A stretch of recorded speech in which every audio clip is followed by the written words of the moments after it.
All right. Again, I'm very excited. Mark, Mike, Rick, thank you so much for being here. This is I cannot wait until I hear everybody talking at the same time. It's exciting for me because it's like this is for me, this is fatherhood heaven. This is four men, grown men, four fathers talking about fatherhood. It's I think my head's gonna explode. So I'm gonna start. I want to start off by reading something to you guys. This should be a good launch to the conversation. In 1996, Louis Epstein, a licensed clinician in New York, I think he was working, right? So he had his master's in social work, got his clinical license, and he was working. He had his private practice and wrote a book. He wrote this book in '96, Coaching for Fatherhood, and later in '06, he wrote a follow-up to this, and it's called More Coaching for Fatherhood. Um, so when I read this book, it opens with this. Within the introduction is the following. Our society is in a state of crisis. Not only do we feel concerns about the economy, the environment, and education, but social problems abound.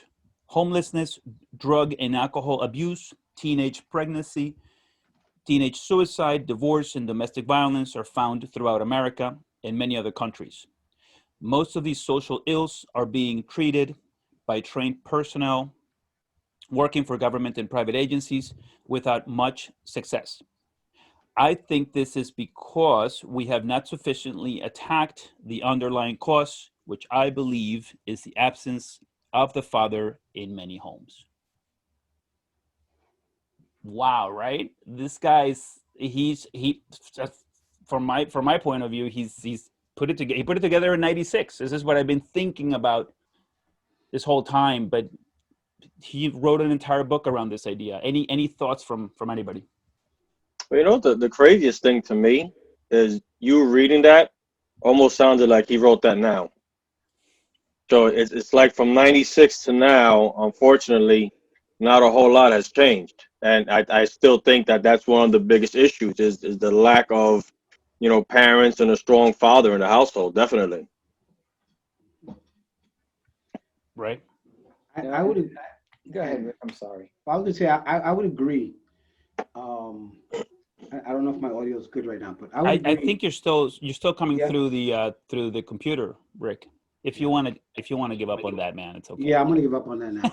Okay, Um, we're gonna do it live. We're gonna do it live. let's do it. Um, I would agree. I think that in some ways things have improved since '96. I think with fatherhood and with men having a bigger role and a bigger license to do more things, more fatherly things. But in other ways, a big part of masculinity and a big part of fatherhood has also been taken away. And we still have the problem of mass incarceration and a bunch of other different things that lead to fathers being absent. And I would agree, as I said, in our last discussion, that 95% of the bad stuff that happens on this planet is done by the hands of a man. And so clearly we're missing something in the way we raise our boys and many men. Of course, a lot of good things happen from men too, but there is something missing in the way we raise boys to become men and to become fathers. So I think he's on to something. And I think, just to kind of build upon what you said, when you speak about, the school to jail pipeline, that mass incarceration is huge. I mean, studies have shown unequivocally that when you look at black on black violence, for example, or the population of African Americans that are incarcerated, something like 60 to 70% of them have no fathers or had absentee fathers, or their fathers were not true fathers in a sense, right? So I don't think there's any mistaking the fact that there's a direct correlation, at the very least, that that young men and women, for that matter, are affected when there's not a male figure in the home. And one last comment, I think what's changed from 96 to now is that in the economy, women have become more prominent roles, right? So that's kind of forced men to begin to look at fatherhood from a different perspective. It's kind of forced some men to become more nourishing, more gentle, more kind, more open, which were traditional roles for women, right? Traditionally, men were the breadwinners, women were the ones who were nourishing and staying home. And I think now men are being forced into that role more than they were before because women are more active in the economy, which is a good thing. Yeah, no, I think it's a good thing. I think that's definitely a role that needs to be shared by both parents. I kind of feel that old way of, like you said, fathers used to be the breadwinner, the one that would work all the hours, bring home, the money and sit on the couch and wait for his dinner. Like those times have to change. I feel like all the roles got to kind of be interchanged with both parents nowadays, because like for example, right now, with everything going on with the schools closing and some schools are open, my wife's a teacher, so she still has to teach. I'm lucky that I'm in a field that's very flexible. So I was able to take a step back, take a leave from work, and now I'm the one home, with the kids, helping them with the school. And if it was something that we didn't interchange normally, right now I'll be like, a fish out of water, not knowing what to do. At any given moment, any parent will need to step up into either role, whether through a sickness or something with work or whatever. So I think it's very important that, everybody kind of, learns every part of, you still have your clearly defined roles, but need to be able to step in at any moment and kind of make it seamless. Yeah, yeah. There was let's go back to maybe the 60s, 70s, right? Right before women begun to enter the labor force in mass, and it was it appeared to be, I don't know, looking back on it, it appears to have been a pretty easy understanding of what fatherhood was, right? He had to work because she couldn't, right? But we also didn't know the importance of the father engagement with his children, right? We were not as aware back then. It wasn't as clear, that men should still come home and be able to engage with their children. But so then, fast forward to today, we now have, I don't know the percentage, but a large percentage of the households are Two income. two income homes, right? Right. So women were able to keep their motherhood sort of, did that are we sort of assuming that continued to be, like, pretty clear as to what mother's role was? But then we haven't been able to, we are, a lot of us are transitioning into that new role, right? Like, what it maybe that's and so maybe that's the problem that we find ourselves in, that's the problem I seem to find myself in, as I look out and try to understand what's happening. There's no clarity of what is required of us. No, right? Like, maybe not enough clarity. What is it that Yeah. we're really supposed to be doing, right? We seem to be figuring it out as we go, so that's harmful. Just the way our approach to fatherhood it appears to be harmful because so many children are growing up without fathers, right? That must be, is that maybe the standard? Is that how we can look at it? I mean, I think there's a lot of reasons why there's kids growing up without fathers. But I'll even say, and again, I have like a little bit of a kind of skewed sample because I work with people who have some sort of mental illness, right? So they're not in my office for their taxes. They're in my office because something went wrong, right? So I know that I don't have a good snapshot on everybody, but there's plenty of people who grew up with fathers in the house and still had a horrible experience. And so if you add all the fathers that are gone because of incarceration, work, alcoholism, all the other stuff that men do to themselves and have done to them, and then you add a big percentage of fathers who just for whatever reason aren't that good at it, right? They might be a good provider, but they're not engaged, or they plop themselves in front of the TV and nobody bothered me, or they're abusive. Like, so you have a big chunk of men who are either displaced physically or even just emotionally in the house. And so I think for a lot of reasons, there's a problem in fatherhood, not just being absent, but but in the how to do it. I think that things are getting better for more of us. I don't think it's getting worse. No, yeah. I also point back to the good old days of the 50s where roles were very defined. Women were not happy, No, and no. neither were men. The picture of a man was, Archie Bunker, Ralph Cramden, Yeah. Al Bundy. These were miserable men who were unfulfilled. Women had to have been not happy. They had to have been. Yeah, I'm glad that you said it, Rick, because I've been thinking about this, but I just haven't been able to just like get myself to say it. But I'm glad that you said it. I'm gonna say it with you you. blame me. Women could not have been happy. They couldn't have. They had the role was just so immensely limited, right? It's just like they were so. This is all they could do, right? They couldn't explore, so many of the things that they would have liked to have done. Right. The environment didn't allow them to, right? And it was undervalued, right? So even if they did want to do that, because Oh, yeah. being a stay-at-home mother is an incredible job, and having been a part-time stay-at-home dad, like it was the best time of my life. But to be only able to do that is the key phrase, is that they didn't have a choice. They didn't have a choice, yeah. Yeah. Emotional displacement is something that you said. Sorry, Mark. Go ahead. I'll go back to it. I wrote it down. What I was going to say was, so it's interesting. We look at this dichotomy, right, between men and women and their roles, and how they kind of interplay with each other, and it's fascinating in the sense because if even if you look today with the recent COVID issues, a large percentage of the parents that actually gave their jobs up to come back home were the women. Mm-hmm.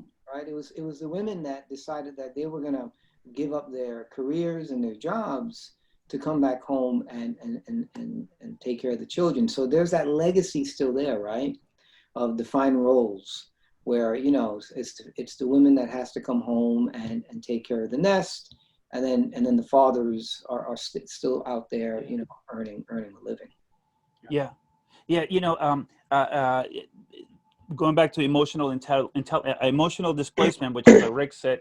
I really like that because it's like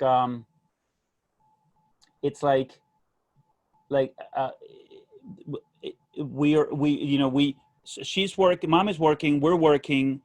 She gets home, like Mark was saying, she gets home and she still does everything that she did before.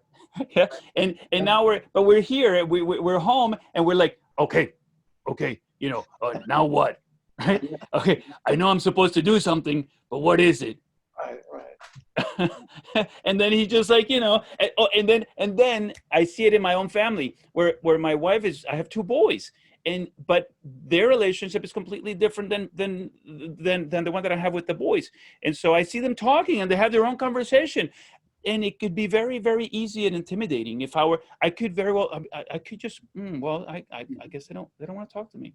And sometimes I have to fight to get in on that conversation, Yeah. And I think that this is something that I want, every dad listening to this to think about and say, and think, I'm going to fight to participate emotionally in that conversation. I'm going to say something, I'm going to go in there in a nice manner, right? Without fighting my but just jump in with something, right? Like that's what it is. Take a chance, an emotional chance at what might be happening in your family. And Mike, you have daughters, right? So that must be even harder. Oh, definitely. Yeah, no, they definitely, especially my oldest with my wife. She has a much open relationship with my wife. They have a lot of conversations that I'll hear about after the fact. But no, it's like you said, sometimes I just got to throw myself in there, and just a lot of times it's just, I embarrass them or dad, you're annoying, but we're still interacting, whether we're having an intelligent conversation or they're laughing at me, it's still some type of interaction. It's something that's going to stick in their head that, dad was around and dad was doing stuff with us. That hurts when they say that, right? It does. Yeah. Well, I'm starting to get used to it. Now. How old are yours? I tell them all the time, it's my job to be annoying. How old are your kids? Huh? Mike, What was that? How old are your kids? My oldest is 11 and 6. All right. I have 17-year-old daughters and a 13-year-old boy. And Oh jump wow. jumping in sometimes is not even an option. I've been in a situation where I literally cannot jump in. Well, so my wife takes care of everything having to do with school. So when we're having dinner together, I'm sitting at the table. They're having conversations with her about school, about the teachers, everything that's going on, and I'm like, the other day I jumped in with, oh yeah, Mr. Goodman. I knew a name. I happen to know a name. And my youngest goes, what? You know a teacher, right? It worked. It worked out. I had a chance to jump in. But sometimes, what I have to do is, in which anybody can do is wait till mom is going to get tired of the conversation. She's going to be tired. She's going to want to go to bed. And your kids don't. I mean, who's got kids here that want to go to bed at 8 or 9 or 10 at night? Nobody does. So as Never. tired. So this is my advice. This is what I recommend. If you really want to have a conversation with your kids and you cannot compete with your wife, wait. Just wait. Hang out. Just wait. Do whatever. Get on Facebook if you want, but eventually she's gonna want to go to bed. And it's at that moment that I get my kids, right? Now I get it, right? I think the tough part for me is the waiting part, but not jumping in to try to be funny or to try to fix anything. Like I find that I'm truly trying to discipline myself, because when I hear them talking, I automatically go into dad mode, like that State Farm commercial where the guy's like, no, don't. He didn't ask for your advice. Like, he's telling people not to become their dads. And like I find that I either want to come into the conversation and make a joke, which makes me annoying, or I want to come in and give advice, and that usually clears the room pretty quickly. So I'm trying to learn how to be more disciplined and just like be curious and ask. I get in trouble for not knowing people's names. Like, they have 40 friends, they're all named the same. And I'm like, wait, who is that? And that becomes annoying for them. So I'm really trying to wait and not go into dad mode like that. Yeah, you bring up an interesting point. I do feel I don't have it together like my wife does. I don't like I know that I do a lot at home. I really do. I do know that, right? I know I contribute. I'm certain of it. but but sometimes I wonder, well, what do I really do? Because I feel like my wife's got it, like she does everything. Like oh, I remember when COVID happened, my wife, she still wanted to go on a trip that she had planned. And I'm like, you're not allowed to die. You cannot get COVID and die. You can't. Because I wouldn't know what to do. Right. So here's and I hate to say that because I like to think of myself as, one of these progressive dads, right? Like the dad that I've been talking about. But yeah. I was going to say, and I mean to jump in too early, but I think that's a bad rap that we get. I think that's, we and I play this role in my house. Like, we're supposed to be the goofy one who makes the mistakes, who says the wrong thing, who doesn't match the kid's socks up, who sends him to school with his hair a mess. Like there's this kind of buffoon image of dads that, I'll embody it, I'll play it, I'll say the wrong thing, I'll come out with, boxers and black socks and have them goof on me and stuff. But like, I don't know, I think we underestimate ourselves and we get underestimated. Like, if something happened to your wife, like, you would handle it. Right. You don't know how, but you would handle it. And I also say that a lot of the things that I think we do wrong, I don't think we're doing them wrong. I think we're not doing it the way my wife would like me to do it. Right? But that doesn't mean I'm doing it wrong. Like with the kids, my kids were just we were looking at some old pictures, and my daughter started goofing like, Dad, look what you dressed me in. And it was true. I would let them dress however they wanted. Yeah. Right. And my wife would never allow that. She wanted, a little bit more coordination. But like, there was a method to my madness. I didn't think it was that important. I thought it was kind of funny. And they would walk out, dressed like clowns. I don't think they were any less, I don't think they were harmed by it. But I know that from her perspective, I was doing it wrong. Mm. So it's easy to kind of embody that. Like, I think if something happened to your wife, you would handle it. There'd be a lot more mac and cheese for dinner and a lot more C pluses for grades, but you would handle it.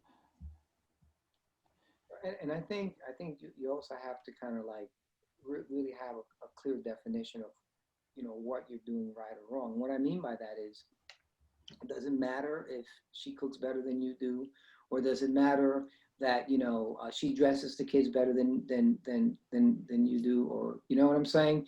I think more importantly, are you there, right, on a spiritual level? Are you there emotionally? That's the key, right? Because all the other type of, I think that kind of sits on the periphery, if you will. But being there for your children, and them just knowing that, Pop is always there, even if he is silent on certain things. I know I can approach my dad and I can talk to him about something. And I think that's important, trying to nurture those relationships, and it's hard, right? Because to your point, Rick, when do you give advice? When don't you give advice? Like, how do you do that? I had Mark the other day, we were in church and he was, he's an altar server. And he's one of the few altar servers left, because most of the other altar servers are not serving because their parents are concerned about the virus, and rightfully so. But I've left them in that role, and I've said, no, you got to keep going. Make a long story short, he's also doing CCD. So we were in church on Sunday, and of course I listen to the homily. That's why I go. He's up on at the altar there, right? And I don't know what he's listening to, but I can tell you this: when we came back home, I was working and had to go to CCD online. And apparently, one of the questions in CCD was, "What was the homily of today?" So he runs in my office, he's like, "Pop!"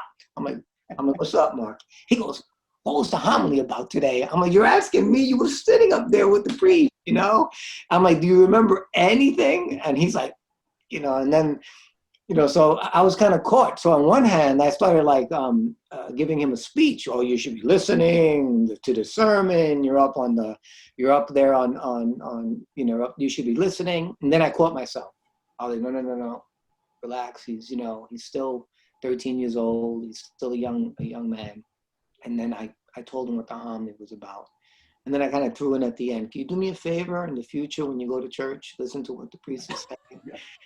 So it's tough being a parent, because if that were my dad when I was growing up, I know what it wouldn't have turned out that way. It would have been like a reprimand. I would have been berated. I would have walked away, saying to myself, "Oh, that's the last time I ask him anything," Yeah. So it's tough. Yeah. No, I appreciate what, Rick, Mark, of course, as Rick was telling the story about the way that the girl was dressed, I have to, you reminded me, Rick, and brought me back to what I do contribute with, right? I am uniquely different. And you were also reminding me that fatherhood isn't motherhood. It's not an equals. It's not like fatherhood equals motherhood. There's no, I think that we've been looking at this the wrong way. So ever since we're talking about the 60s, 70s transition, I think that a lot of people are looking at this the wrong way. Like that fatherhood should be like motherhood. It's not. It's never going to be. Men are not like women. Women are not like men. We're so uniquely different. And here's when you were talking about your daughter being dressed funny. I love that. I love that. I think old dads love that. It's like, that's so great. Look at the way you were dressed. It was awesome. You chose that. You chose this. That's how you wanted to get dressed. You looked amazing. Go to school. Have a great time. Yep. Right? Whereas a mother, she's got to, everything's got to be perfect. And mom is going crazy over the perfection of everything. Right? And that's fine. That's how they do it. But that's not how I do it. It's like, I'll give you an example of what I think that I've done as a father for the last 13 years. I have allowed my children to do things no mother would have ever allowed them to do. Mm-hmm. I have the entire 13 years, I've called it controlled chaos. It's basically me allowing them to do like, for instance, like I remember when we were on the beach, they were tiny little babies. They were walking, running, yeah, but they're still tiny babies, naked on the beach, tiny little babies. And I was like really far away, but I was as far away as I knew that I could be, so that if feet tipped over and started to drown, within 30 seconds I'd be there, right? because from my point of view, I needed him to know this is an important distance, Yeah. right? He can see me. He can see me, right? So when we talk about, what do dads teach? And Mark is right. If you're present and engaged, you don't have to be a goofball. You don't have to be telling jokes. You don't have to be having a conversation, talking, or giving advice. Everybody knows what dad does, right? And that's super awesome, right? Yeah, I mean, Like what is, for instance, I'm gonna ask Mike. Mike, I'm gonna put you on the spot. If you don't have an example, what what have you done with your daughters? Maybe your wife doesn't know yet. That your wife would be like, oh, Mike, she would have never allowed you to do it if she had been around. Hmm. I can't think of anything like exact, but I kind of feel the same way with similar with your story. I tend to give a little bit more leeway, a little bit more freedom, and sometimes I'll let them, fall and get hurt, just so they see, okay, if I fall and get hurt, it's all right. It's not the end of the world, and I think in that sense, I was a little bit different, especially when they were younger. I would take them to the park and I'd let them run all over the jungle gym and, they'll fall off the slide, but it's okay because I think they have to learn that, that I don't always have to be over them, give them that little bit of freedom, that little bit of independence, and let them see, yeah, you know what, I could get hurt, but it's not the end of the world. A lot of times I'll let them purposely do something that I know, what, they might get a little bit hurt by it. Not enough that I rush them to the hospital, but just enough that it's like, all right, so now you learn. I told you once, don't do that. Now it happened. Now you learn. I think in that sense we're a little bit different. I tend to give a little bit more of the leash and let them learn for themselves. I think that's important. Yeah. I don't have daughters, but from you guys, how different is it? Because I know you each have boys. You have daughters. I don't have daughters. How different is it really? Building a father relationship with a daughter as compared to a son, or is there any difference? I personally, I don't think there's much of a difference. I know on my end, my kids are still very young.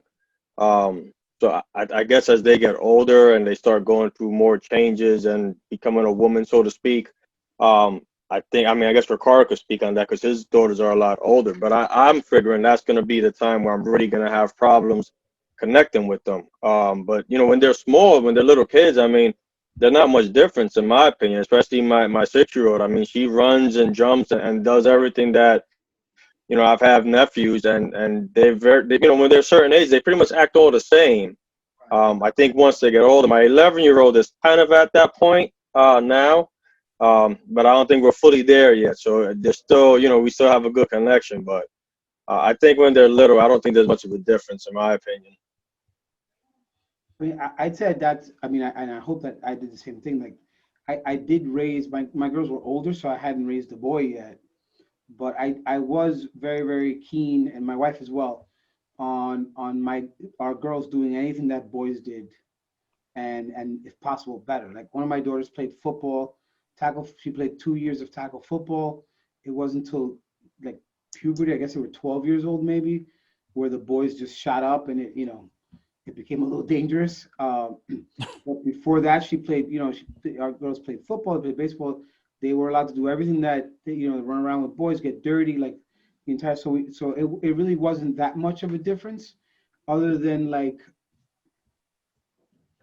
I did I we did I remember deliberately trying to foster competence and confidence in their interactions with boys, like in their interactions with other people, like not don't let anybody mess with you. There was that we were we emphasize on, yeah, you wear pretty skirts when it's time to wear a pretty skirt, but if you have to play in the mud, you play in the mud, and to have that range. I think you're right. When they hit puberty, when the girls hit puberty, and even when my son hit puberty, it does change. I think both of them changed. With the girls, it was a little bit of the issue of boys and dating and trying to raise them different than my wife was raised or other girls was raised, and I've tried to raise my girls because they came first. the way I would want to raise my boys with respect to sex and relationships and like self-efficacy and saying no. And I've tried to teach them, so I've tried to teach my boy to be very responsible when it comes to relationships and sex and things like that. And I've also tried to kind of talk to my girls as well about those topics. So it does change a little bit with puberty, but the big thing that changed, I think, was something that I was told would happen, which is that around like 12 or 13, like, and I've just seen this play over, is that girls get a little bit like it's this love-hate relationship that they have with their fathers, and like I said, it does hurt a little bit when a little kid tells you you're annoying. It's one thing, but when a 13-year-old looks you in the face and goes like, "Dad, you never listen. You're annoying." Oh, It stings.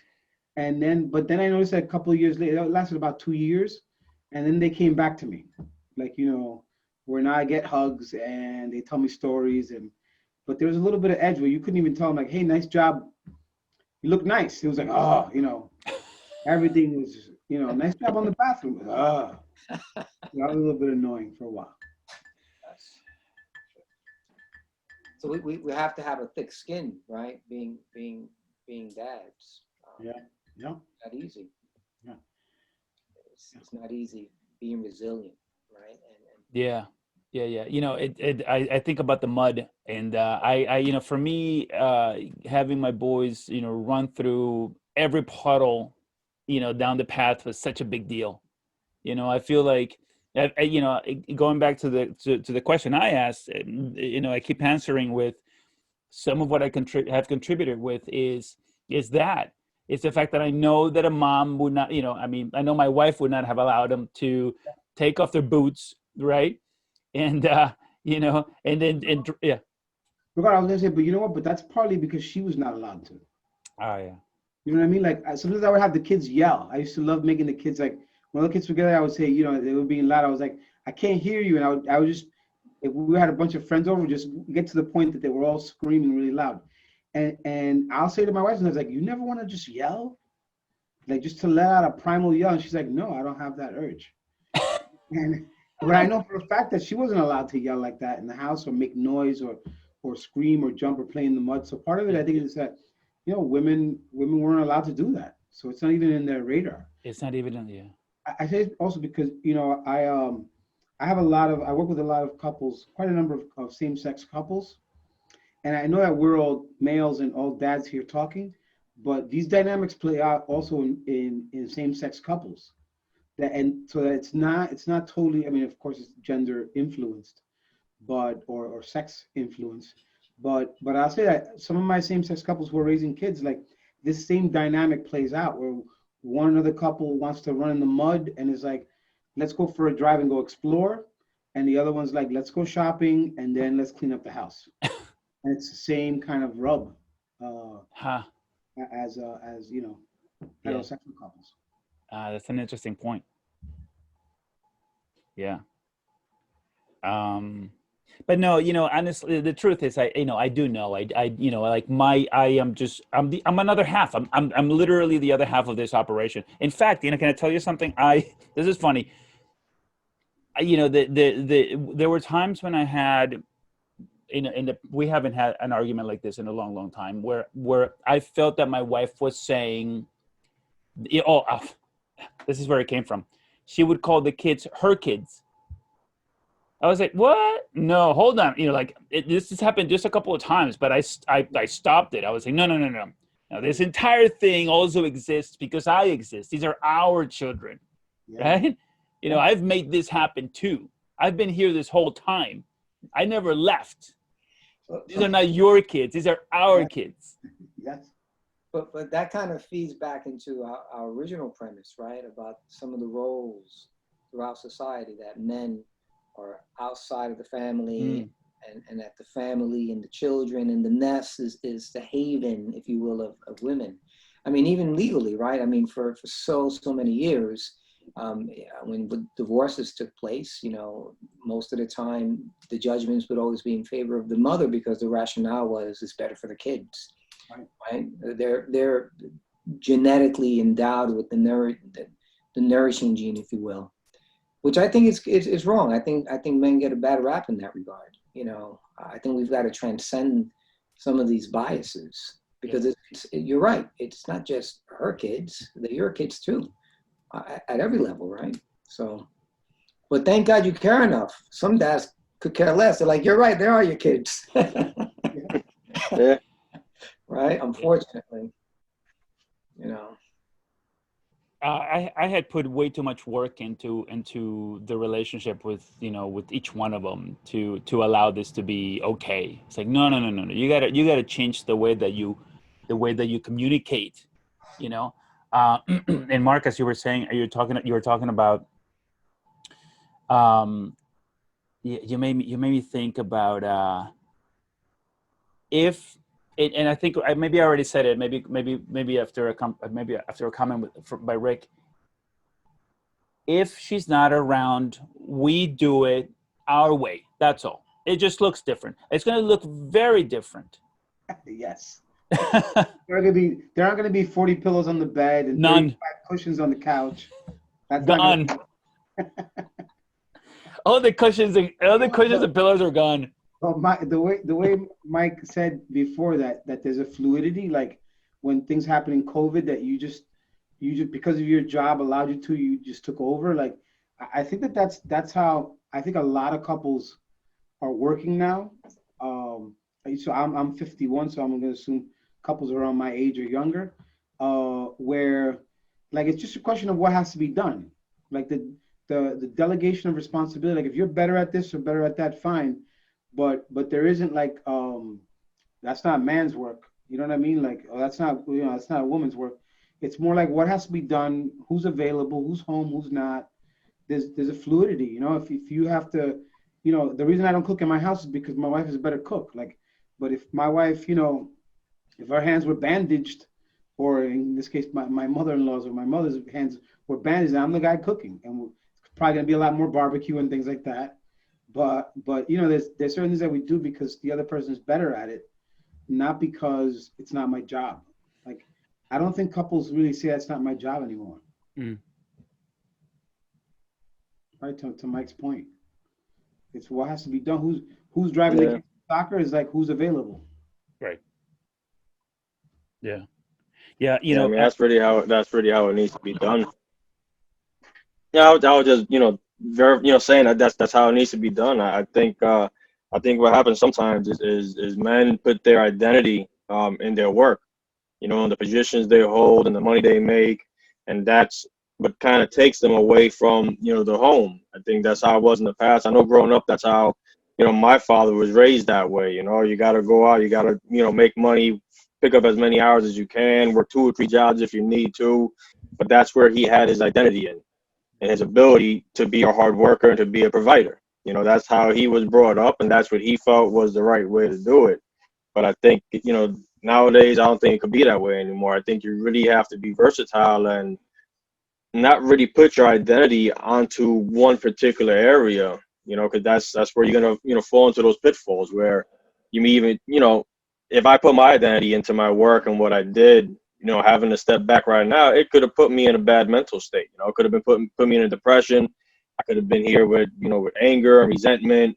So it's very important to not put your identity in things, like work or positions and stuff like that, because at any chance, things change. You have to be fluid. You have to be able to adapt to it. And if not, the whole house suffers. The kids, the wife, everybody. And then, like I said, I could be here, resentful and upset, and it's not good for anybody in the situation. I mean, situations are hard enough as it is. Like you said, it's 2 people to a team, and I can't function without her. She can't function without me. It's like you need them both. You can't do it without one or the other. That's it. That's just I never thought of it. That's an interesting way to put it, because I think that I think it's protective for me when I come home and I switch from my work role I automatically switch to dad role, and that's a great job too. I mean, it's a pain in the butt sometimes, but like so my day doesn't end at 5 and then I'm nothing. Right. You know what I mean? Like my identity stops at 5 when I get home. Like I have this other really important job to listen, to clean, to to help to take the kids here and there. Like I think I think men of yesteryear got ripped off. I really do. Mm. I like my role as a dad. Like it's my funnest job. Yeah, I agree. Yeah, yeah. I something something that's happening to me now, which I'm really happy about at age 12 and 13 for them, is that truthfully this is the beginning of the time that I had been waiting for, which is kind of weird, right? Like I feel like as much as children, right? The 1, 2, 3, 4, 5, 6, 7, 8, yeah, or like those were good years. We had some fun, but for me, it's like I'll give you an example of how I've been waiting for this for over a decade. Um, so Sunday, last Sunday, a week ago, I decided that I was going to go for a hike up Bear Mountain. Okay, I decided it, no matter what, it was going to happen. So I'm looking at the weather, and it's like it might rain. It looks like it's, and I said to my wife, "Well, what does your app say?" And she says it's going to rain a whole lot. And I was like, "Nah, my app says it's not going to rain that much." So we gotta we get out there. So we go. It's cloudy. It's a crappy day. That like usually people don't go out, right? But I say to my boys, "Let's go," and they say yes because they're saying yes to me now to things like this. Like I want to go out. Like not like these days in particular. Now I'm working 6 days, right? Like on Sunday, I want to get the hell out of the house. Anyway, so we start climbing up this mountain. And we don't take the regular path. We take the rocks. Halfway up, it starts raining, right? Like almost there, it's coming down. It's been really coming down hard. We're in the clouds at the top of the mountain. Everybody's soaked, right? But I'm in a situation now that because I invested so much time in the earlier years at 0, 1, 2, 3, 4, 5, 6. I invested so much time in, getting to know them, doing the things that they like, allowing them to get to know me, right? A back and forth, over the last decade that now at 47 and 12 and 13, they're willing to do something this crazy, which I don't find crazy. I find it immensely rewarding and exciting to go out in the rain and do something like this. But I have now these guys are willing to do it with me because they know they know they're going to have fun. They're with me. We're spending time together, right? Nobody's crying. Remember that when they was crying when they were like 4 or 6, because you're doing something that they don't want to do. Well, that's gone. That's now. It's like for me, it's like such a great time in our lives. And I bring this up because I was talking to a couple of dads who said that their 15-year-old boys are not listening to them. And when I ask them, were you spending time with them when they were little? Their answer is no. Yeah. Right. Rick, I mean, like Rick jumped on it right away, right? Everyone gets it. It's like if you're not spending, and this is, for new dads, if you're not spending all of this time with them when they're little, it's going to be really hard to tell them what to do when they're 15. Yeah. I think it's such a, I think the other reason is it's so rewarding to be with your kids. Like once you get over your stuff, right? Whatever stuff you brought from childhood or from your own dad into the situation, once you get over that, like it is really, really like rewarding to be with your kids at every age. Like I can remember the last time that I had to wipe he's gonna kill me if he hears my son's butt, where he was already flying solo for a while, and then he just something bad happened in there, and he called for backup. And I remember thinking like, wow, like he's like this era, much as I hated it, right? Much as you were like, oh my God, another diaper. But when you really look back on it, you're like, wow, like I took care of him. I was there for him when he fell, when he cried, when he heard a noise in the closet, when like it's really rewarding when I taught him how to tie his shoes, how to ride a bike, like all these different, how to use a pocket knife, like all these different things that he's gonna take forever. And I was like right there. So I think that's for selfish reasons. It's not just good for the kids and good for the mom. Like for selfish reasons, like you don't want to miss that, man. there's no football game on TV that's worth that. There's no hanging out with the guys, having some beers that's worth like that time. I mean, you gotta do that stuff too for mental health, but but the time you spend with your kids is it's just so rewarding. I think we miss out on it. We dads we miss out on it. I would add to that also seeing them grow up with their friends is another rewarding experience, because you get to see the lives of other children as well. I mean, just recently, there was Mark, and I think Ricardo's son was there as well. They were at Danielle's house, and there were like 9, 10 boys there. Mm-hmm. And some of those kids I knew when they were in preschool, not even kindergarten. And there's Mark sitting alongside them, playing video games with these horror masks on, and it just made me reflect on my life. And I was like, wow, so another beauty of being a father, when you're invested in your kids' lives, you really know every kid there. An absentee dad wouldn't. An absentee dad may look at that picture and be like, who are these kids? Those are your friends? Oh yeah, well, you wouldn't know them, Dad. You're never around, so I'm like, wow. And I remember him, and I mean, even your own son, Rick, so there's so much value in that, Mark and I coached or miscoached 2 or 3 years in a row. I think we won a couple of games. We coached with both of our kids on the same team, and I still, whenever I see his son in the street, I'm like, Mark, get the ball. Like I'm yelling at him to get the ball. So you get to enjoy all these different personalities, all these kids that your kid is hanging out with. Yeah. It's just to win on all levels. And I think Jag was in I have a picture. We're gonna blow all the kids, and they got their mask on. Yeah. And they all have them on, and then they remove them, and they're our boys. And then you're like, what? It's just it's bittersweet, if you know what I mean. Yeah. I love what's happening, Mark, that story that you're telling. I love that so much. Because I didn't have that, man. As a kid, I was alone. I had no backup. My mom was working for 4 kids. I never saw her. She was busy, man. She had to make things happen. My dad was gone. I was alone on the streets. Like, just literally, I grew up alone on the street. I had I had a house key. I think I was like 6 years old when I got the house key.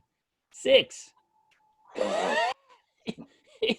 I was, I was when on the weekends, I was gone. I woke up early. I'm somebody who needs to be outside. Even though Atari was coming out and Pong was like, I had no interest in gaming. I was like, I need to be out there in the woods, like just throwing myself off cliffs or something. And as a child, and as I got older, I wanted my, I wanted that. I wanted that for my kids, that community, and I wanted my kids to have friends from town, and right now I'm making it happen. I'm making it happen where people, where the other dads in town know my son's names, and that for me, that's so, like, I'm so happy that I've been able to make this happen. Like, one of the things that I wanted to do was I also wanted every police officer to know my kids. I want every cop in town to know my kids, and I try to do that, and we still may make that happen. I know that Efrain was trying to. He met the new captain, right? Yeah, and he was trying to get him into like a barbecue here at my house, so that we can let him know we are the dads in town, and these are our kids. Be nice to them, because they might be making a mistake when they do something stupid on the street, but it's a mistake. Yeah. So it's so cool, man. I hope, I tell this story because I want men listening to this to feel as I do, which is, and as Mark has mentioned, that to have your children grow up in a community where dads know other dads and dad know the other children in town is so beneficial for everybody. The entire community benefits from people knowing each other, right? Protecting each other. You know, I've told this story a number of times, but as soon as my children could speak, I would say to them, "Who's got your back?" And I taught them, of course, to say, "You, Bobby." That's right. But that's powerful. Yeah. That's powerful. Yep. Yep. I was just thinking also as you were talking about, the opportunity that you've had to create this, to have your kids in this community and to be part of it, is that a part of that is also related to, how you treat your marriage and how you take care of your marriage. I've seen having my kids grow up in Richfield Park, I've seen many couples that split up, and because they went to war, like the kids suffered, right? The mom had to move out of here into an apartment, and they're split in two cities, and so I've seen a lot of kids, quite a number of kids, get a little bit lost because their parents didn't treat each other right. And I've also seen the opposite. Like I have a couple of friends that are stepfathers who, I always give a shout out to stepfathers because that's an incredible job to take care of somebody else's kids as your own. That's sainthood. And No, I've been blessed to know a couple of incredible stepdads and a couple of co-parents. Like I know some people who did get a divorce, and they're just awesome co-parents. Like they just, they put their differences aside and the jealousies and everything. And they're just working together to keep the kid in the same community or in the same school and making those sacrifices. And so like it comes from hard work. If you're able to give that to your kids because you worked hard in your marriage or in your relationship with your ex or in your accepting of your spouse's kids, like it's work. But I just want to throw that shout out to the non-traditional families. yeah, no, that's an awesome point. That's a great point. Step to be a stepfather is at a whole nother level, right? Because it just goes against biology, right? I mean, you're talking about millions of years, Nature you millions eat. of years of evolution, right? When a male, right, has to take care of the offspring of another male, that's at a whole nother level. So when you see stepfathers go into that role and truly treat those children as their own, I mean that's a service beyond belief. I've had men tell me that they don't even think they could do it. Yeah. You know Yeah. that if they were expected, to raise someone else's child, that they couldn't do it. So yeah, that's a great shout out. Yeah. Absolutely. Yeah, and I like, Rick, that you bring up the idea of the relationship, man. I've said this so much. I don't get tired of saying, if it's a husband, as a father, you're not working on your relationship with the children's mother, your fatherhood experience is highly limited. Yeah. Yeah. And you're hurting your kids. You're hurting your kids. There's no way to hurt her without hurting your kids. Yeah. And everything good you do for her, you're helping your kids. I'm sorry, Mike, I interrupted you. No, I was just agreeing with you. That's something that I've learned recently, within the past 8 years or so, that, no matter how good I treat my kids, if I'm not giving that same respect and love to my wife, it doesn't matter, because they're gonna model their relationships off of what they see in the house. My mentality, early on, I was one of those dads that threw his identity into his work, early on, but I was always made sure when I was around, I was present and I was giving them all my attention. And my wife was the one who would suffer because between work and the kids, I didn't have much left to give to her. And then I realized, like, you know what, if that relationship isn't good, doesn't matter how good I am with the kids, they're going to see, okay, well, that's how a husband and wife is supposed to be. And then, like, Ricardo just said, you're limiting yourself. And then even what you said earlier about, the different jobs and hats you have to wear between your work, your being a father, being a husband, like that's all life. That's all encompassing. Mhm. So if I'm not, loving on my wife the way I'm loving on my kids, I'm impeding myself and how good my life could be. Then I'm impeding my wife, impeding my kids, and it's all connected. But it always got to start with the parents. If you got two loving parents, they'll figure out how to raise the kids. You know, I think that's where the biggest, it has to start with them. You know, like you said, whether if they're split and they're co-parenting or they're together, if you have two loving parents, they're gonna figure it out. You know, one way or another, they will figure it out, and that's very important. I think it's very important that, you know, that has to be the first relationship you work on, is the one with your wife. I was just thinking that one of the gifts I think I give my kids is when my wife, she'll probably won't listen to this, so I'm going to speak freely. She hears my voice enough. Is so she wakes up sometimes on a Sunday and she puts this bandana on her head, and everybody knows that it's cleaning day and it's going to be a little tight around the house, and the kids will see me take a deep breath. You know, when she's in a bad mood with me, or even when I think it's not fair, or like they'll see me take a breath and not engage, right? Not make a fight where I could, like, and my kids will see that, and I think I actively think of it as a gift for them to see a man in control, right? I Yeah. want them to see that a man can control himself. I want the girls to see that I can control myself, even if I don't think it's fair.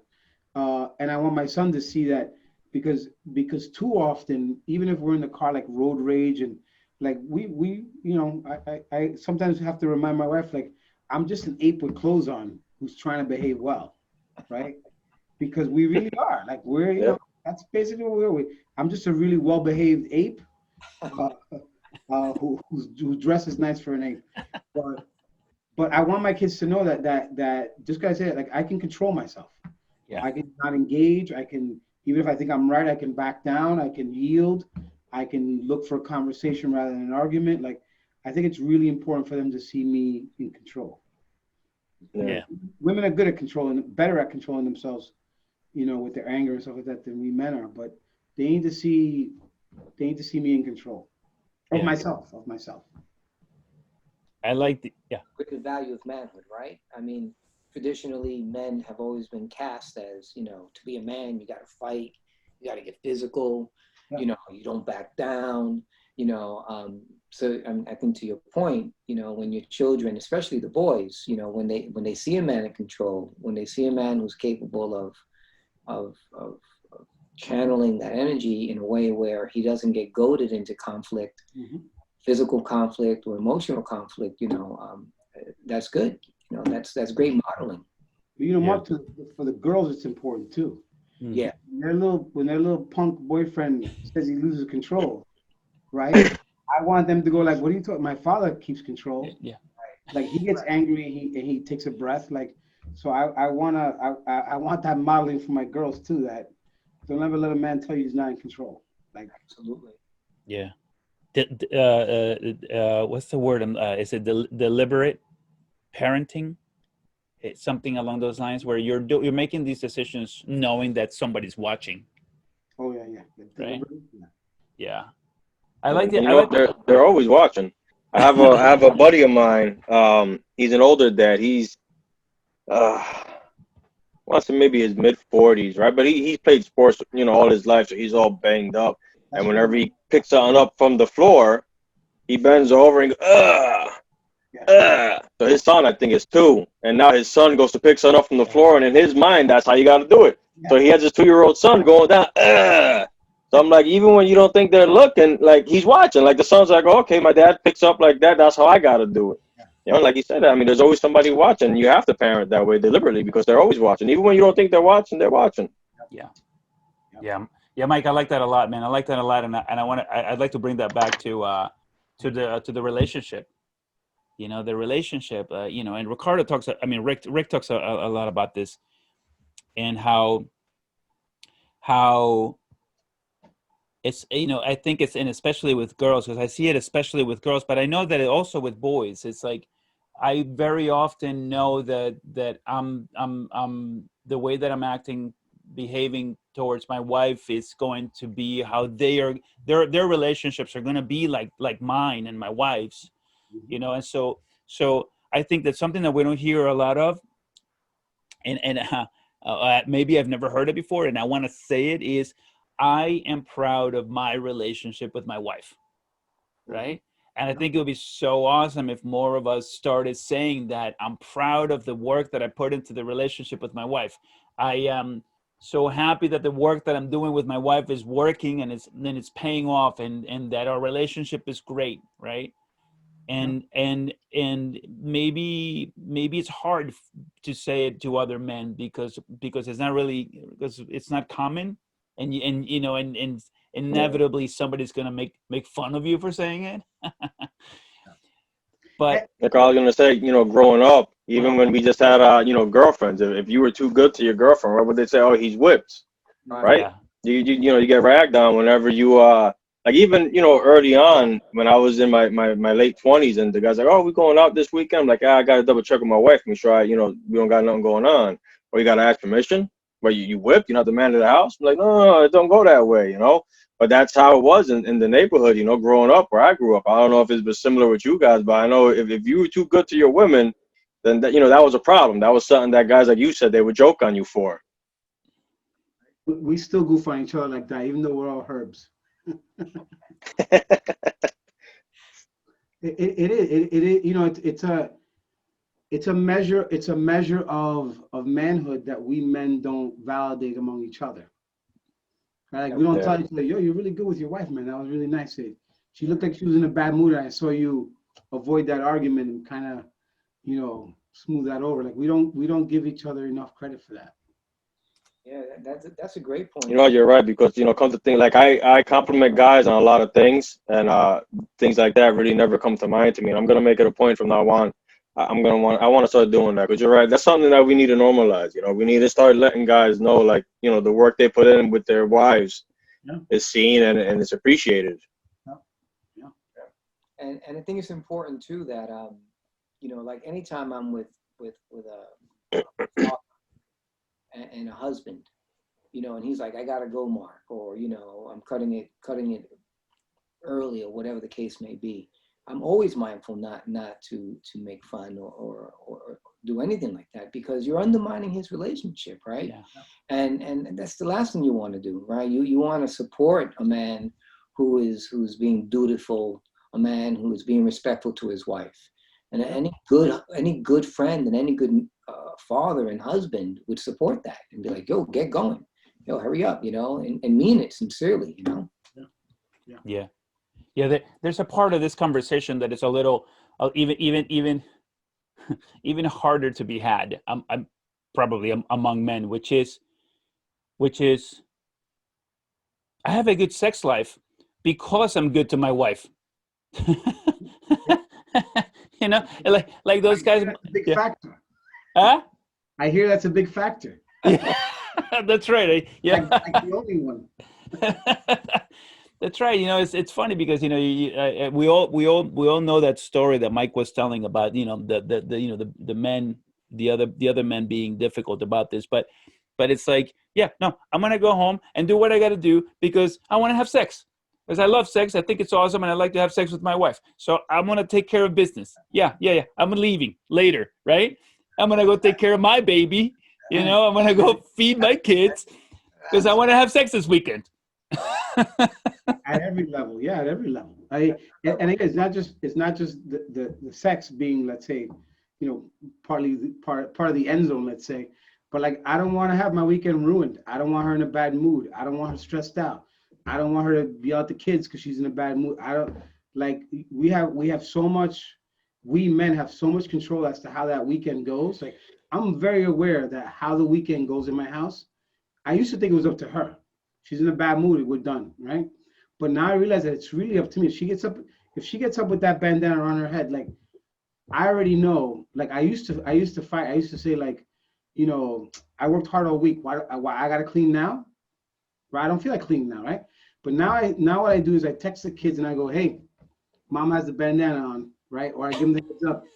You're gonna get a text message from your mom. Let's put in 2 hours, and we're gonna have a great weekend.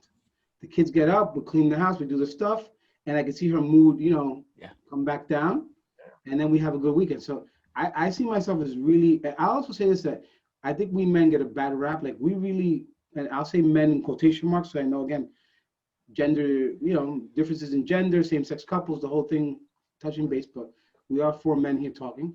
You know, we undervalue like how much stability we provide to the household.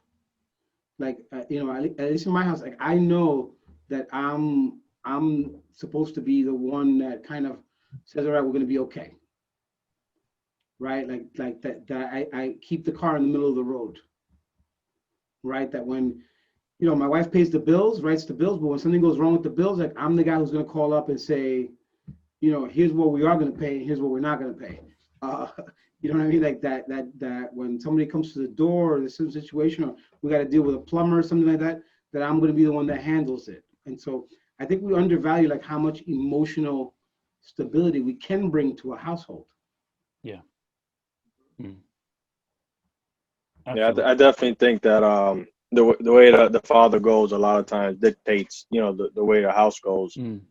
I notice in my own self sometimes that I'll get into I don't know if it's laziness or maybe I just kind of run myself ragged where I'll get run down and I kind of just want to sit around and lounge around and the house will follow that. You know, Mhm. 100%.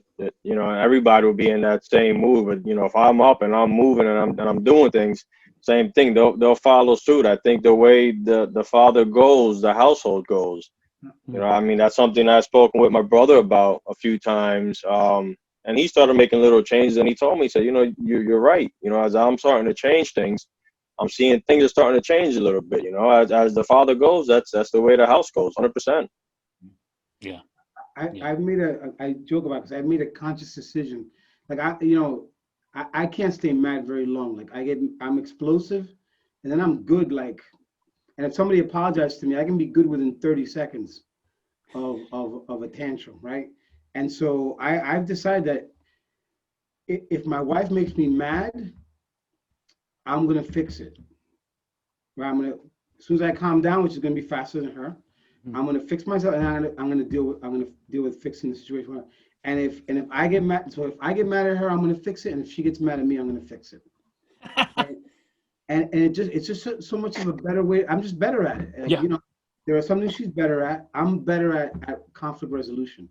So whether I started it or not, whether I'm right or wrong, like I'm gonna fix it as soon as I can, just so we can get on with the weekend. And it's just been in like you know, so that idea of how, whereas I know if she wakes up in a bad mood, I know I can fix it. And if I wake up in a bad mood, I know I can fix it. So I don't, you know, bad moods don't last very long in my house. I think it's me. I'm gonna pat myself on the back. But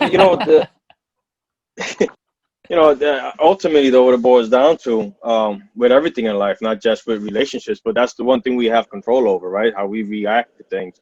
Mm. And the only thing we could change is ourselves. Like, you know, you could sit there and have an argument with somebody and try to force them into changing their mind. But if they don't want to, they're never going to do it. So, like you said, at the end of the day, you need to be the one to fix it. You know, you need to either fix how you feel about it or fix how you react about it, or, you know, come up to the conclusion that, you know, all right, maybe this ain't going to work, but I'm going to just let it go. Because ultimately, that's all you have control over is how you react to situations. You can't change anything or anybody. You know, that's the one thing we have control in this life is ourselves. Well said, gentlemen. And Mm. I think invariably, right, all these behaviors that we're talking about ultimately funnel their way down to our children, right? You know, Yeah. the way we engage our wives, the way we handle ourselves with their mothers, the way we handle ourselves at work, do the things Mike just said, teaching them that in reality, we're the ones in control of how we feel and decisions that we make, regardless of circumstances in life. These are life skills that we have to bestow upon our children, because if not, they're going to be lost. And definitely starts with the wife, and getting back to something earlier Mike said, when we get caught up in our lives, like today I took a quick walk with Janine and we were walking and talking, and then I stopped and I just looked at her. And she said, "What are you looking at me?" And I just looked at her and I said, "Babe, I'm just looking at you because I feel like I haven't seen you in days.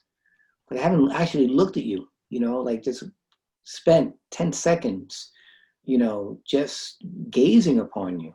you know, and then I gave her a hug and a kiss, and that was it. So it's tough being a father and a husband, you know, because even something as mundane as looking at your wife, you know, at least you recognize your wife with the bandana on. Yeah. Yeah. That's fear. That's fear. It's fear. Also, these things are important. You know, flirting with your wife and telling her she looks good and telling her she what she made for dinner is good and that she helped with the kids thing. Like all these things are, I do them. I try to do them. I try to do more, but I do them consciously and sometimes I do them publicly, so that the kids, I want the kids to see that we appreciate each other, we like each other, that we're working hard together. I want them to see that even when we do bump heads, like I'm always very quick to tell them, like, listen, we're bumping heads, but we're good. Like, Yeah. like this Yeah. is just it's play fighting. Yeah. Yeah. Yeah, I like that. I like that. Yeah, I think my wife feeds me, and she feeds me um because I don't think of it. So I'm extremely thankful that she does. Yeah. So just because I don't think of it doesn't mean that I'm not gonna, I'm not going to acknowledge that she's making the effort to feed me. So every time, thank you so much for feeding me. I really appreciate it. In a kiss. Also, so of course my boys see this, and then when we eat together, I'm like, hey, thank mommy, huh? Thank mommy now, and kiss. That's how I talk. Do it now. Yeah. Important. But the relationship, man, the relationship, it's like, we don't talk about the relationship too often. I mean, especially in these fatherhood conversations, but it all hinges on that, man. Right? Your fatherhood experience hinges on your ability to have an amazing relationship with your wife, with the children's mother. And if you allow yourself to be coached as well, like there are times that I'm too heavy or I'm too light on the kids, and to be, and the same, vice versa. And my will be like, listen, you're a little tough on them. Yeah. Go back up there and fix that. Mm, And to yeah. be able to listen to that and go up there and fix it, Yeah. and have her coach me, and same goes the other way. That's really important. Yeah. Yeah. There's definitely been times that I've been like, really? That was too hard? Oh, crap. All right. I got to go back and go ahead and apologize now. Yeah, that's important. And you know what I've learned, when she's hard, it's not too hard. But when I'm hard, it's too hard. Yeah. I'm like, hey, you're right. I was too hard, But I'm like, and then there are times I watch her and I'm like, I think you're being a little too hard. So it goes both ways, Yeah. because Get caught up in the moment. it's and I'll say one last thing. It's about a value system, So when I think about being a father, when I think about being a friend, when I think about just being human, what drives me is, what is my value system? What is it that I value? And fundamentally, the way we act and the things we do in our lives, whether we're conscious of it or not, is all predicated on what we value. So you might end up, I did this because of that reason, or this for that reason. But when you strip it all away, it gets to the core of your value system. And that's important. So it's important to always reevaluate yourself and say, what do I value? What's important to me? You're going to end up doing what you value. It's very rare that you do something you don't value unless you're forced to do it. Against your values, yeah. I was just thinking, as I said, the word when you said reevaluate, I was just thinking that one of the things that I think I'm much better at doing than my father. In fact, probably 100%, is that my father would never apologize. Mm-hmm. Like he thought it was a sign of weakness. Yeah. And my father, having been an attorney, attorneys have a very loose relationship with the truth. They have a better relationship with the argument than with the truth. And so he would argue his way out of anything. And so I'm very big on not just apologizing to my wife, but to my kids. Like when I screw up, like I give them sincere apologies. Like, listen, I screwed up. I forgot this, or I forgot that, or I'm sorry I didn't do this, or I'm sorry I was a jerk last night, or I was in a bad mood, or and to apologize to them. Not to make excuses for my behavior, but to say I messed up. You're right, I messed up. If I remember the other day, one of my daughters, you know, we have them on that Life 360. They call it Stalk 360 on their phones. And my daughter told me she was going to be in a certain place. And I, you know, I check on her like an hour later and I'm like, she's not where she said she was going to be. And so I call her up and I go, hey, where are you? And she goes, I'm here at this party I told you I was going. And I was like, are you sure? And she was like, yeah, I'm sure. I'm right here. And I go, yeah. I go, show me send me a picture where you are, who you're with. And she goes, Dad, I'm not going to do that. And I was like, all right. And then as I'm talking to her and looking at the light, It moved. It moved like 4 miles away. It moved, boom, and it went right to where it was. And I was like, oh no. I'm sorry. I'm sorry. I should have trusted you. I'm sorry. And I apologize. I think, you know, she laughed about it a little bit and clearly forgave me, but I think that it's really important to apologize. I'm still gonna stalk her on the app, but if I'm wrong, I'm wrong. Yeah. I'm big on apologizing. When I learned how to apologize, my life improved immensely. Yep. Yeah. There's this saying that I hated for many years, and maybe here we can make some adjustments to it. It said, happy wife, happy life. And I detested it because it just felt like, what about me? So but as we're sitting here talking, I realize if you love your wife, you'll want her to be happy. Problem solved. If you love your life, you'll want her to be happy too. It's true. Yes, absolutely. But yeah, it's about, you know what, it's interesting because it boils down to one thing: everyone in your family to be happy. You want your wife to be happy because you want your children to be happy, and you want your children to be happy because you want your wife to be happy, and you want to be happy with everybody. Yeah. Right. And you gotta take care of yourself too. But I mean, and I think that's the other thing. I think a lot of dads, because maybe they want to be everything to everyone, and then it becomes too stressful, right? And then their way of unwinding is the bar, right? And or gambling or some other type of escape mechanism. So the way you cope with all of these competing interests, I think fundamentally you have to start with yourself. You've got to find a way, to take care of yourself first, because I don't see how, this martyr syndrome works. I don't know if just trying to be everything for Mark and Luke and everything for Janine without putting in perspective the things that I need, and I mean like the most basic, down from flossing your teeth to, doing everything you're supposed to do, and finding time for yourself or whatever, you got to make sure that that's in there, that, and then give your wife the space to take care of herself and her needs, and even your children. So it's not easy, It's a big gift that you give each other when you allow each other to take care It's of like when you're on the airplane, right? They tell you to put the oxygen mask on yourself first. Because if you're not well, you can't help anybody. I use that analogy a lot. And it's true.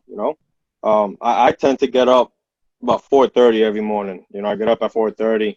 I take about an hour to, I read through my Bible. I read through whatever other books I'm reading. I have my coffee. It's my quiet time. Then I go to my garage. I have my little gym back there. I do my workout. And the days that I don't do that for whatever reason, whether I want to sleep in a little bit or I oversleep my alarm, those days I'm not as what's the word I'm looking for? I'm not as I guess successful in my day. I'm not as engaging. My patience is a lot thinner. And like you said, it's very important to find what you need to make yourself the best version of yourself to be there for everybody that needs you. and to ask for it, right? Like I know some guys that are kind of hostages, and they really want to be good husbands. They really want to be there, but like, you have to sometimes separate to come back together again, and that could mean, I mean, I know in my own life, like when I'm in that kind of bad mood or in that kind of just tense mood, like I'll separate myself for a little while. I'll go to Home Depot and look around and I don't know, buy a box of nails or something like that and come back and I'm in a better mood. Or I'll go to a friend's, porch and smoke a cigar and spend a couple of hours there and I come back like in a better mood. So taking care of yourself is important without relying too much on the vices. Mm. Asking for that time and just letting your partner know that I'm going to be a better version of myself Okay. if I just clear this mess out of my head. Yeah. Excellent contribution, Mark. Yeah, absolutely. And I think and it's also it's one way to initiate this idea if you're a man not doing it is give her a day, right?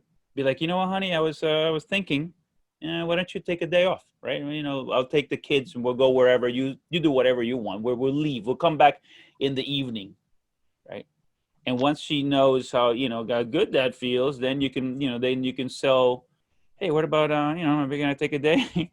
And then she's gonna be like, yeah. Why don't you do that too, right? And yeah, I'm glad you guys bring this up because it's so important, man. It's so important. I give my wife days off all the time because I love to be with the boys. So it's like, come on, guys, let's go do something crazy, right?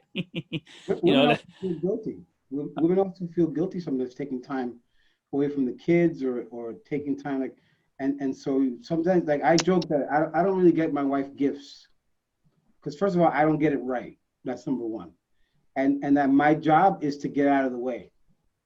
So my job is when it's her birthday, my job is to get out of the way and clear space for her to go get what she wants for herself or do what she wants for herself and if I go with her it's to be support staff and like and so sometimes it's important that our role is toughest fatherhood is motherhood's difficult. Women now have to work. They oftentimes make more money than we do, as in my house, and then they come home and they still have all those traditional roles that they're responsible for, and then they have guilt on top of that. Mm. So when they're at work they're guilty they're at home, and when they're home they're guilty that they're not working on work. And so, part of our role, I think, is also freeing them of that guilt. Forget about it, take a day off or work from home or go do what you got to do. I got the kids, and giving that time off because they're not that good at taking care of themselves, really. Mm. Yeah. I want to add to that, to what Carter was saying about, taking the kids away and letting the wife have a day off. And this is a mistake that I did early on because I used to do that. I used to tell my wife all the time, listen, I'll take the kids over. We'll go see my mother. You get Sunday off, do whatever you want. But I also didn't do anything around the house that week. So what do you think my wife did while I was at my mother's? She Oh, cleaned the house. She cleaned the yeah. house. She do the laundry. So I think I'm doing this great service for her, giving her the day off. But all I'm doing her is giving her a day, like Rick was saying, like, to her is like, well, I can't take the day off. The house is a mess. The laundry's piled up. And I'm here like, oh, I'm such a great husband. I gave her the day off. No, I didn't. Yep. I gave her a free house to clean while I was out having fun with the kids. Yep.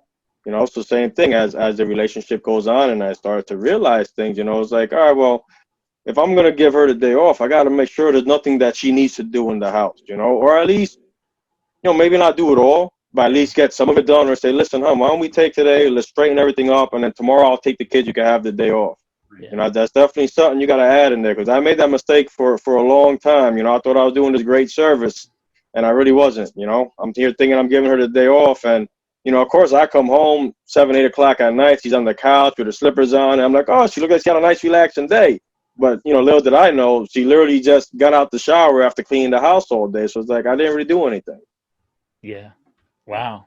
That's awesome. Foreplay starts the day before when you clean the bathroom. That's right. Yeah. That's right. Yeah, Mike, that is awesome, man. So happy that you figured that out, man. I do something similar. I take care of our laundry, hers and mine. Throughout the week, as soon as I see that it's like halfway full, I take that and I'm always doing it. But so I don't like to fold it.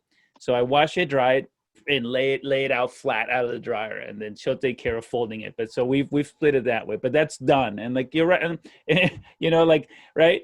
And then the cleaning, yeah, no, I'm a better cleaner. So the house is always clean. So now she doesn't have to do any of that. So literally, Mike, once I leave with the boys, she doesn't have work to do in the house. Yeah. What could our wives complain about? I don't. What could they complain about? I'm sure there's plenty. I'm sure. I'm sure when they see this tape, they're gonna be like, mm-hmm. They're gonna have second thought.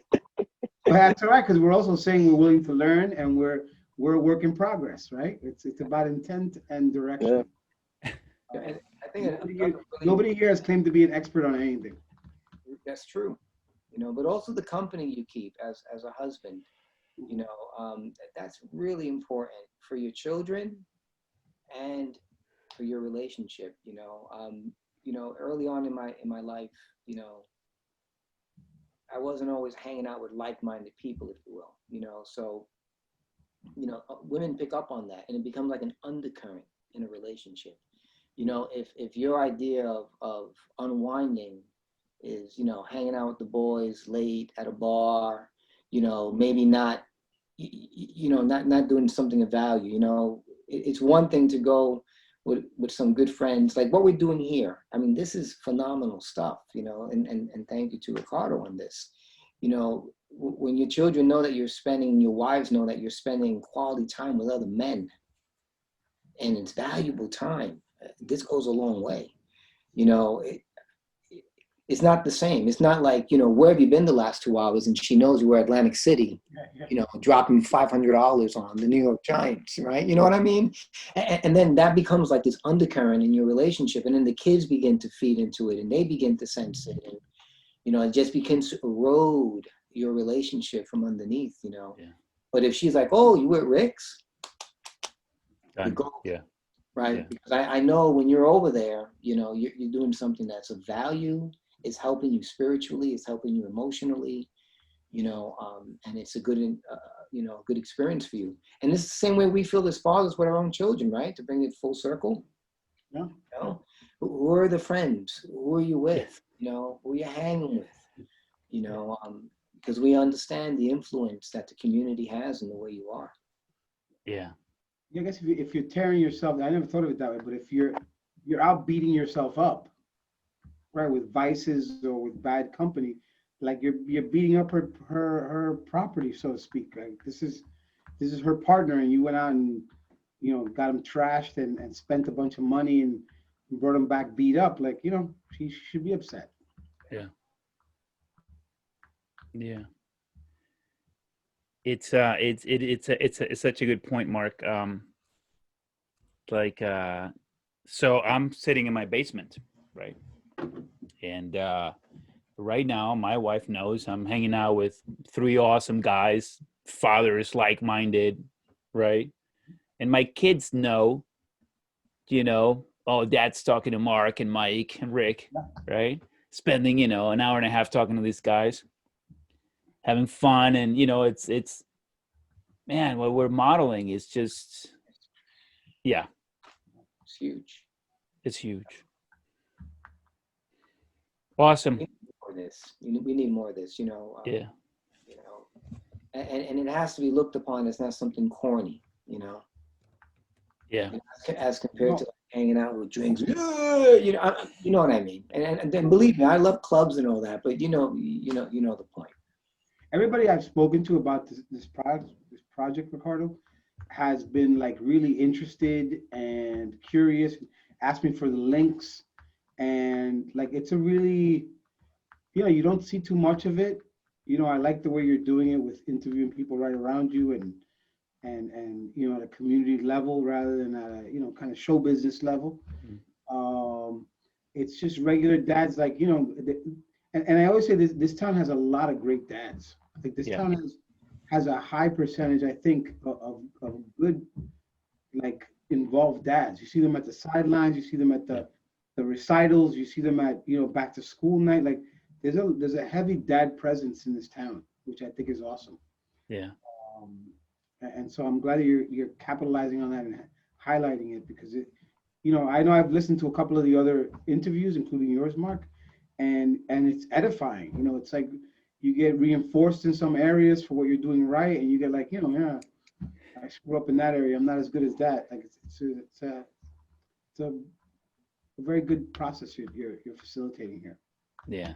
Yeah. Thanks, Rick.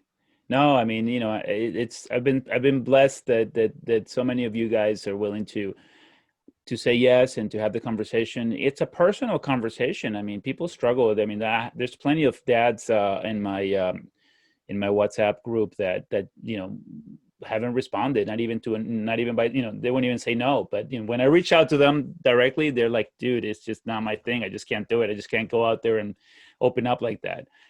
And I'm like, all right, that's cool. Yeah. So, gentlemen, that's it. We can go on forever. Everyone here loves it. So let's call it a night. Let's go eat, take care of our wives, our kids, maybe clean something. I'm going to the bar. I'm just joking. That's right. I'm going drinking. Rick, I want to say it's been quite some time since I've seen you, and God bless you. It's nice to see you, brother. You look good. I'm glad you're doing well. Give my best to your wife, the kids. It's nice to see you, man. And I hope you've been doing all right with this whole COVID thing and everything else. Thank you. Yeah, it's you, Rick. To me, yes, of course. It's very good to see you. Yeah, we've raised our kids together, and it's good to meet Mike. Yeah, it's good to meet you. Good to meet you, man. Real nice. Gentlemen, All right. pleasure. Thank you all so very much. See you soon.